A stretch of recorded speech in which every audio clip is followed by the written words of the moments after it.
Israel ಮತ್ತು Iran ನಡುವಣ ಯುದ್ಧ ಕಾರ್ಮೋಡ ಏನು ನಡೀತಾ ಇದೆ, ಈ ಸಂದರ್ಭದಲ್ಲಿ ಅಲ್ಲಿರ್ತಕ್ಕಂಥ ಭಾರತೀಯರನ್ನ ಸುರಕ್ಷಿತವಾಗಿ ದೇಶಕ್ಕೆ ಕರೆತರುವಂತಹ ಕೆಲಸ.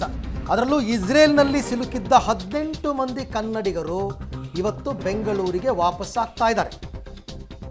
ಇರಾನಿಂದನೂ ಕರ್ಕೊಂಡು ಬರ್ತಾ ಇದ್ದಾರೆ. ಇಸ್ರೇಲ್ನಿಂದ 18 ಜನ ಬೆಂಗಳೂರಿಗೆ ಕನ್ನಡಿಗರು ಬರ್ತಾ ಇದ್ದಾರೆ. ಅಂದರೆ ಇವರೆಲ್ಲ ಅಧ್ಯಯನ ಪ್ರವಾಸಕ್ಕೆ ಅಂತ BPAC ಸದಸ್ಯರು ಹೋಗಿದ್ದರು. ಇವರೆಲ್ಲ ಈಗ ಡೆಲ್ಲಿಗೆ ಬಂದು ಡೆಲ್ಲಿಯಿಂದ ಬೆಂಗಳೂರಿಗೆ ಬರ್ತಾರೆ. ಮಧ್ಯಾಹ್ನ 12 ಗಂಟೆಗೆ ಬೆಂಗಳೂರು ತಲುಪ್ತಾರೆ ಈ ಕನ್ನಡಿಗರ ತಂಡ ಅಂತ ಹೇಳಲಾಗ್ತಾ ಇದೆ. ನಿನ್ನೆ ರಾತ್ರಿ ಕುವೈತ್ ತಲುಪಿದಾರಂತೆ. ಓಕೆ, ಕುವೈತಿಂದ ಅವರು ಡೈರೆಕ್ಟ್ ಬೆಂಗಳೂರಿಗೆ ಬರ್ತಾರಾ ಅಥವಾ ಕುವೈತ್ ಟು ಡೆಲ್ಲಿ ಟು ಬೆಂಗಳೂರು ಬರ್ತಾರಾ ನೋಡೋಣ. ಓಕೆ, ಕುವೈತ್ನಿಂದ ಡೈರೆಕ್ಟ್ ಬೆಂಗಳೂರು ಅಂದರೆ ನಿಮಗೆ ಸ್ವಲ್ಪ ಡಿಲೇ ಆಗುತ್ತೆ. ಯಾಕೆಂದರೆ ನಿಮಗೆ ಅಲ್ಲಿ ಲೇ ಆಫ್ ಅಂತ ಇರುತ್ತೆ. ಕುವೈತ್ನಲ್ಲಿ ಲೇ ಆಫ್ ಕೊಟ್ಟಿದ್ದಾರೆ ಅವರು. ಇಸ್ರೇಲ್ ಟು ಕುವೈತ್ ಸಾಮಾನ್ಯ ನಿಮಗೆ ಸೌದಿ ಕಂಟ್ರಿಗಳಿಗೆ ಬರ್ತಾರೆ. ದುಬೈಗೆ ಬರ್ಬೋದು, ಎಮಿರೇಟ್ಸ್ ಬರ್ಬೋದು, ಒಮನ್ಗೆ ಬರ್ತಾರೆ ಕೆಲವರು.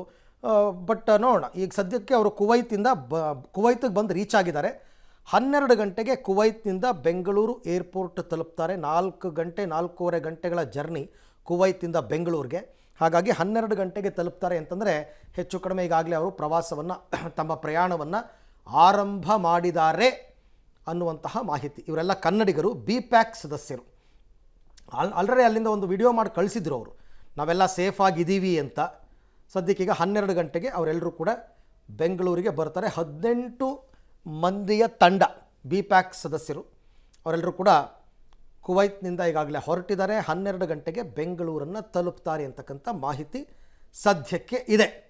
ಇಸ್ರೇಲ್ ಮತ್ತು ಇರಾನ್ ನಡುವಿನ ಯುದ್ಧ ಸಂಘರ್ಷ, ಯಾವುದೇ ದೇಶಗಳ ನಡುವೆ ಯುದ್ಧ ಸಂಘರ್ಷ ಆದರೂ ಆ ದೇಶದಲ್ಲಿ ಇರತಕ್ಕಂಥ ಭಾರತೀಯರನ್ನು ನಾವು ಸುರಕ್ಷಿತವಾಗಿ ಕರೆತರುವಂತಹ ಆಪರೇಷನನ್ನು ಈಗಾಗಲೇ ತುಂಬ ಮಾಡಿದ್ದೀವಿ. ಬೇರೆ ಬೇರೆ ಯಮೆನ್ನಿಂದ ಎಲ್ಲ, ಬೆಲಾರಸ್ ಯಮನ್ನಿಂದೆಲ್ಲ ಕರ್ಕೊಂಡು ಬಂದಿದ್ದೀವಿ. ಈಗಲೂ ಕೂಡ ಅವರೆಲ್ಲ ಬರ್ತಾ ಇದ್ದಾರೆ ಸೇಫಾಗಿ.